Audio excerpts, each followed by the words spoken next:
रामनगर के पास अल्मोड़ा जनपद में बहुत ही दुखद घटना घटी है। एक गहरी खाई में बस गिर गई, जिससे अनेक लोगों को अपनी जान से हाथ धोना पड़ा है और कई घायल हुए हैं। उन सभी घायलों को तत्काल स्वास्थ्य सुविधाएं मिले, उपचार मिले, उसके लिए सभी एम्बुलेंस इत्यादि की व्यवस्था तत्काल वहां पर की जा रही है। सभी को भेजा गया है, सभी अफसरों को मौके पर जाने के निर्देश दिए हैं और इस पूरी घटना के लिए कुमाऊं कमिश्नर को मजिस्ट्रियल जांच के आदेश दिए हैं और संबंधित विभाग के लोगों को निलंबित करने के भी आदेश दिए हैं जो भी इस घटना से संबंधित हैं। कहीं भी कोई लापरवाही होगी तो उसके खिलाफ सख्त कार्रवाई की जाएगी। अभी तो हमारी प्राथमिकता है कि घायलों को तत्काल इलाज मिले, जिससे कि उनका स्वास्थ्य जो है जल्दी ठीक हो और इसके लिए सभी अस्पतालों को भी निर्देशित कर दिया गया है। सभी अधिकारी मौके पर जा रहे हैं। हमारी चीफ सेक्रेटरी लगातार इसकी मॉनिटरिंग कर रही हैं और घायलों के साथ सरकार खड़ी है। जो इस घटना में जिनकी मृत्यु हुई है उनके साथ भी, उनके परिवारजनों के साथ भी मैं भगवान से प्रार्थना करता हूं कि जो इस दुखद घटना में जिनकी मृत्यु हुई है, भगवान उनको अपने श्री चरणों में स्थान दे और उनके पारिवारिक जनों को जो आकस्मिक रूप से इतना बड़ा कष्ट आया है, इस कष्ट को सहन करने की शक्ति प्रदान करे और घायलों को जल्दी भगवान उनको उचित उपचार भी मिले और जल्दी ही वो स्वस्थ हों। मैं भगवान से प्रार्थना करता हूं और जल्दी से जल्दी लगातार हमारा प्रयास है कि कहीं पर अगर हेली एम्बुलेंस की आवश्यकता है तो हेली एम्बुलेंस के लिए भी वहां पर कह दिया गया है। जो गंभीर रूप से घायल होंगे उसको तत्काल इमरजेंसी में अस्पतालों तक पहुँचाया जाएगा। देखिए, ये बहुत ही दुखद घटना है और इसमें सर्च एंड रेस्क्यू ऑपरेशन अभी चल रहा है। अभी तक जो पुष्टि हुई है इसमें 36 टोटल कैजुअल्टीज़ की पुष्टि हुई है। माननीय मुख्यमंत्री जी की ओर से इसमें जिनकी डेथ हुई है उनको 4 लाख उनके परिवार को देने की घोषणा हुई है और जो घायल हैं उनको 1 लाख रुपए की माननीय मुख्यमंत्री जी की ओर से राहत देने की घोषणा हुई है। सर्च एंड रेस्क्यू ऑपरेशन अभी चल रहा है। 4 लोग ऐसे थे जिनकी ज़्यादा स्कल में इंजरीज थी, उसमें से 3 को अभी माननीय मुख्यमंत्री जी के निर्देश पे हेली एम्बुलेंस से एम्स को रवाना कर दिया गया है और एम्स से भी एक डॉक्टर्स की टीम रामनगर में भी आएगी और माननीय मुख्यमंत्री जी की ओर से निर्देश हैं कि जिनको भी और हायर सेंटर भेजने की आवश्यकता है तो हेली इवैक्यूएशन की फैसिलिटी अवेलेबल रहेगी, उससे हम भिजवाएंगे। मौके पे हमारी एसडीआरएफ की टीम है, एसडीएम्स हैं, प्रशासन है, रेस्क्यू ऑपरेशन वहाँ पे भी वर्तमान में चल रहा है और रामनगर में जहाँ पे अभी हम हैं, यहाँ पे जो घायल लोग हैं उनका भी उपचार चल रहा है। इसमें जिसकी ओर से भी लापरवाही हुई है, इसमें पहले ही माननीय मुख्यमंत्री जी की ओर से कार्रवाई के निर्देश दिए गए हैं और जो वहाँ पे कंसर्न्ड ऑफिसर हैं उनके सस्पेंशन के ऑर्डर्स भी हो गए हैं और किसी की लापरवाही आगे भी अगर उजागर होती है तो उस पर भी सख्त से सख्त कार्रवाई की जाएगी। नमस्कार, मैं चंद्रशेखर जोशी। आज का सूर्योदय 4 नवंबर का सूर्योदय बेहद दुख भरा रहा, एक गम को लेकर आया। अभी कल ही की तो बात थी कि 29 अक्टूबर से 3 नवंबर तक दीपावली का पर्व जोश खरोश से उल्लास से मनाया गया और कल भैया दूज के अवकाश के बाद अपने अपने घरों से अपने कार्यस्थल को लौट रहे लोगों की एक बस अल्मोड़ा जिले के नैनीडांडा के किनार से रामनगर जा रही थी।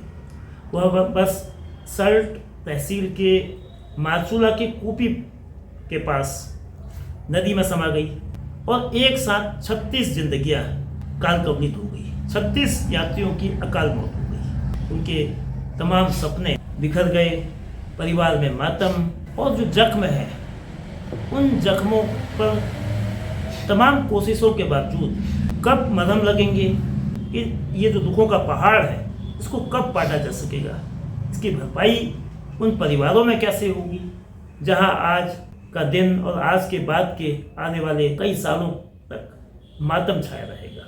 ये एक हादसा था, लेकिन सड़क दुर्घटनाओं की जो स्थिति है, सड़क हादसे जो जिंदगियों को निगल रहे हैं, ये वास्तव में हादसे हैं या हत्या है। पर हादसों की क्या वजह है, हादसे क्यों कम नहीं हो रहे हैं? इनको जानने के लिए हमारे साथ शाह ऑटोमोबाइल्स के स्वामी सुधीर चंद शाह साहब हैं, जो इन मामलों के ऑटोमोबाइल क्षेत्र के विशेषज्ञ भी हैं। लेकिन आज के हादसे को बताने से पहले कुमाऊं में जो सबसे बड़ा हादसा हुआ था, जो सड़क दुर्घटना हुई थी 18 अक्टूबर 1990 को, कुमाऊं की सबसे बड़ी सड़क दुर्घटना लेक घाटी में हुई थी।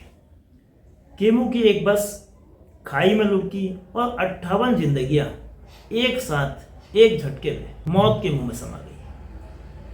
और आज उस हादसे के बाद संभवतः ये सबसे बड़ा हादसा है जिसमें एक साथ 36 लोग काल कवलित हुए हैं। यूँ तो चंपावत जिले में भी बहुत सारे हादसे हुए हैं।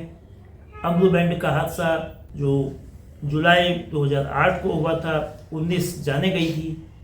ककनई का हादसा जो 21 फरवरी 2022 को हुआ था, 14 जिंदगियां उसमें भी काल कवलित हुई थी। ऐसे ही तमाम हादसे हुए, लेकिन इतनी भयावहता जो एक्सीडेंट में थी, उसका खौफ, उसका जो विकराल स्वरूप था, वो हिला देने वाला था। जो ये हादसे हैं इनको कैसे कम किया जा सकता है, हादसे क्यों होते हैं, इनको बताने के लिए शाह ऑटोमोबाइल्स स्वामी सुधीर शाह साहब बहुत ही बड़ा आज दुख का दिन है पूरे कुमाऊं के लिए, पूरे उत्तराखंड के लिए। जो 36 जाने सल्ट तहसील में बस नदी में गिरी है। ये हादसा, ये जो हादसे मोटे तौर पे क्यों होते हैं? ये जिस जगह पे आज हादसा हुआ है वहाँ सड़क की वो स्थिति नहीं, सड़क खराब नहीं थी, सड़क ठीक ठाक। तो हादसे क्या ओवरलोडिंग की वजह से हैं, हादसे गाड़ी की फिटनेस की वजह से हैं, या हादसे किसी लापरवाही की वजह से हैं? तो आप अपने अनुभव के आधार पर क्या इस पर? सड़क हादसों के अनेक कारण होते हैं। कई कारणों से ये हादसे अलग अलग समय में अलग अलग कारणों से होते रहे हैं। इनमें जो ज़्यादातर हादसे होते हैं वे मानवीय भूल के कारण, मानवीय चूक के कारण होते हैं, और कम ऐसे मामले होते हैं जिनमें कि जो गाड़ियों के कमी के कारण या जो टेक्निकल फॉल्ट के कारण होते हैं, ऐसे मामले कम होते हैं। मानवीय चूक के जो मामले होते हैं उनमें जो मुख्य रूप से हैं उसमें है कि ओवर स्पीड, गाड़ी की जो नियत हर जगह सड़कों पर स्पीड लिखी होती है कि इस स्पीड में से आगे गाड़ी नहीं चलाना है, लेकिन ड्राइवर इन नियमों की अनदेखी करते हैं और ओवर स्पीड भी से कई दुर्घटनाएं हो चुकी हैं। दूसरा कारण होता है नींद का आना। नींद के कारण भी पहाड़ों में अनेक दुर्घटनाएं हुई हैं, जब ड्राइवर ढंग से सो नहीं पाते हैं और नींद की झपकी के बीच झपकियाँ आती है, फिर भी वो गाड़ी रोक के रेस्ट नहीं करते हैं और गाड़ी चलाते रहते हैं। तीसरा कारण होता है नशा करके गाड़ी चलाना। हमारे पहाड़ में नशे का बहुत आम प्रचलन है और ड्राइवर लोग तो अक्सर, कई ड्राइवरों को तो हम यह कहते हुए सुनते हैं कि जब तक वो नशा नहीं करते हैं तब तक उनसे गाड़ी अच्छी नहीं चलती है। तो ये नशे के कारण भी कई बार अनेक हमारी जो राष्ट्रीय संपदा है, मानवीय क्षति है, वह बहुत बार इस तरह से नुकसान देश को उठाना पड़ा। इसके अतिरिक्त जब से मोबाइल का चलन शुरू हुआ है, मोबाइल में बात करते हुए भी ड्राइवर लोग गाड़ी चलाते हैं, जबकि कई बार प्रचार प्रसार के द्वारा उन्हें बताया जाता है कि मोबाइल से में बात करना बहुत ही खतरे का काम है, लेकिन फिर भी वे मोबाइल पर बात करते हुए गाड़ी चलाते हैं, जिससे ड्राइवर का कंसंट्रेशन नहीं बन पाता है और वह आधे कंसंट्रेशन के साथ गाड़ी चलाता है और कई बार ऐसी दुर्घटनाएं इस कारण से हो जाती हैं। और एक बड़ा कारण ये भी होता है कि कई बार हम देखते हैं कि चालक लोग कल्पनाओं में खोए रहते हैं, ख्यालों में खोए रहते हैं, सोच विचार करते हैं और इतना खो जाते हैं कि सामने से भी अगर कोई गाड़ी आ रही है या कहीं पर उनको ब्रेक लगाना है, गाड़ी को स्टीयरिंग काटना है, तो वो उनके रिफ्लेक्सेस काम नहीं करते हैं और वो दुर्घटना को दावत दे देते हैं। ये तो मानवीय चूक के कारण हैं। और दूसरे कारण जो परिस्थितिवश होते हैं उनमें है कि रोड की कंडीशन ठीक नहीं होना। कई बार रोड सक्रिय है, ड्राइवर नॉर्मल स्पीड में जहाँ पर कि उसको बहुत आहिस्ते से चलना चाहिए नहीं चलता है, तो ये सक्रिय रोड में या गाड़ी की जगह नहीं हो, उसका अनुमान गलत हो जाए और उस तरह से भी गाड़ी रोड से बाहर चली जाती है। कई बार ब्रेक फेल हो जाते हैं और स्टीयरिंग लॉक हो जाता है। हालांकि अब जो नई गाड़ियां आ रही हैं इनमें ऐसे केसेस कम देखने को मिलते हैं कि गाड़ी का ब्रेक फेल हो गया या गाड़ी का स्टीयरिंग नहीं कटा, क्योंकि जो अब नए टेक्निक की गाड़ियां आ रही हैं उनमें ऐसे मामलों की गुंजाइश कम रखी गई है। कंपनीज इस तरह से बनाते हैं कि स्टीयरिंग एकाएक लॉक ना हो या ब्रेक फेल होने की गुंजाइश ना हो। ओवरलोड भी जो पहाड़ों में दुर्घटनाएं हुई हैं बहुत ज़्यादा इसकी प्रतिशतता रही है, क्योंकि अक्सर हम देखते हैं जैसे शादी विवाह के समय है, मेले हैं या कहीं कोई फंक्शन के बाद जा रहे हैं, ट्रकों में भी भर के जाते हैं लोग। बसों में भी अगर 40 की उसकी क्षमता है तो 50-55 तक वो लोग ले आते हैं, छतों में भी भर के ले आते हैं, जिससे कि गाड़ी का संतुलन बिगड़ जाता है और चालक वाहन से नियंत्रण खो देता है। एक कारण हमने देखा है कि स्पीड ब्रेकर के कारण भी दुर्घटनाएं होती रही हैं। गाड़ी चल रही है नॉर्मल स्पीड में, बाहर का ड्राइवर है उसे पता नहीं है कि कहाँ पर स्पीड ब्रेकर है, और वो अचानक से जब गाड़ी को रोकता है तो उससे गाड़ी असंतुलित हो जाती है, या पीछे से गाड़ी आ रही है उससे टकरा जाती है, या अगर वो नहीं रोक पाता है तो गाड़ी एकदम जंप करके उसका संतुलन बिगड़ जाता है। ये भी कई कारण हैं। और एक अन्य कारण है कि गाड़ी चल रही है नॉर्मल स्पीड में और अचानक से कोई जानवर आ जाए, कोई बच्चा आ जाए, या अचानक से कोई गाड़ी रॉन्ग साइड आ जाए तो वहाँ पर भी चालक संतुलन खो देता है या नियंत्रण नहीं कर पाता है उसमें, तो उस तरह से भी ये दुर्घटनाएं होती है। तो ये तमाम जो मुख्य कारण हैं दुर्घटनाओं के, ये मैंने बताए। अब टेक्नोलॉजी बदल गई है, टेक्नोलॉजी एडवांस हो गई है जी। तमाम ऑटोमोबाइल्स में, कार, जीप, बसेज में सुरक्षा के इक्विपमेंट्स हैं, सड़कें भी बेहतर हो गई हैं, लेकिन इसके बावजूद हादसे बढ़ रहे हैं। और उन हादसों को जो आपने कारण बताए, हादसों के व्यापक कारण बताए, लेकिन उनको रोकने के लिए क्या इस तरह के प्रिवेंटिव एक्शंस लिए जाने चाहिए प्रशासन की ओर से, परिवहन विभाग की ओर से, पुलिस की ओर से, और स्वयं जिनका वाहन है, जो वाहन स्वामी है और वाहन चलाने वाला है। हमारे यहाँ क्या होता है कि एक बार किसी का ड्राइविंग लाइसेंस बन गया तो ये मान लिया जाता है कि वो उसको अब किसी भी तरह के काउंसलिंग की, किसी भी तरह से दिशा निर्देश की ज़रूरत नहीं है, और वो हमेशा के लिए जब तक कि उसका ड्राइविंग लाइसेंस ख़त्म नहीं हो जाता या ओवर एज नहीं हो जाता 60-65 साल, तब तक वो चलता रहेगा। जबकि ऐसा नहीं है, क्योंकि समय के हिसाब से सड़कों पर वाहनों का लोड बढ़ा है और स्पीड, जिस तरह की नई तकनीक की गाड़ियाँ आ गई हैं, स्पीड बढ़ी है, सड़कें चौड़ी हो गई हैं और रफ्तार बढ़ी है, भीड़ भाड़ बढ़ी है, गाड़ियों की भी, रोड पर चलने वाले आमजनों की भी। तो ऐसे में हर 2-2 साल में ड्राइवरों की काउंसलिंग होनी चाहिए, उनकी एक सेशन होना चाहिए, उनको बताने का, पढ़ाने का, उनको समझाने का, उनको जो सड़क के जो तमाम चिन्ह होते हैं, जो आरटी ऑफिस में जब जाते हैं तो वहाँ देखते हैं तमाम तरह के जो निशान वगैरह होते हैं, और वो सब उन्हें बताए जाने चाहिए कि आपको इन नियमों के हिसाब से गाड़ी चलानी है, जैसा कि विदेशों में होता है। तो जब तक उनको बार बार ऐसे हर 2-2 साल में उनको बताया नहीं जाएगा, उनको सिखाया नहीं जाएगा और उनका टेस्ट नहीं लिया जाएगा, टेस्ट भी लिया जाना चाहिए। कई बार हम देखते हैं कि आदमी स्वस्थ नहीं है, अस्वस्थ है, उसको ज़रा समय थक जाता है, नींद आती है, उसका स्वास्थ्य ठीक नहीं है, ब्लड प्रेशर बढ़ जाता है जल्दी, तो ऐसे आदमी का भी स्वास्थ्य परीक्षण हर 2-2 साल में होना चाहिए और वास्तव में होना चाहिए, यानी कि खाली कागजी हो, हर तरह से नेत्र परीक्षण हो, स्वास्थ्य परीक्षण हो, और उसको जो दिशा निर्देश होते हैं परिवहन विभाग के, उनसे उनको अवगत कराया जाए और उन्हें समझाया जाए कि इनके हिसाब से आपको गाड़ी चलानी है। और इसके लिए मैं सरकार को सुझाव ये देना चाहूँगा कि पुलिस के साथ साथ ट्रैफिक पुलिस की संख्या में बढ़ोतरी की जानी चाहिए, क्योंकि ट्रैफिक बहुत बढ़ गया है, चाहे गांव हो, शहर हो, पहाड़ हो, प्लेन्स हो, हर जगह ट्रैफिक बहुत बड़ा है। और एक दुर्घटना से, जैसा कि अभी हुआ है, अभी हम सुन रहे हैं कि 36 जानें चली गई हैं, तो एक झटके में 36 परिवारों पर दुख का पहाड़ टूट पड़ा है। ड्राइवर की एक जरा सी चूक पर इतनी बड़ी दुर्घटना हो जाती है। ये केवल उन परिवारों का ही नुकसान नहीं है, ये हमारे देश का भी नुकसान है, क्योंकि आखिर वो सब मानव हमारे देश के विकास में योगदान दे रहे थे।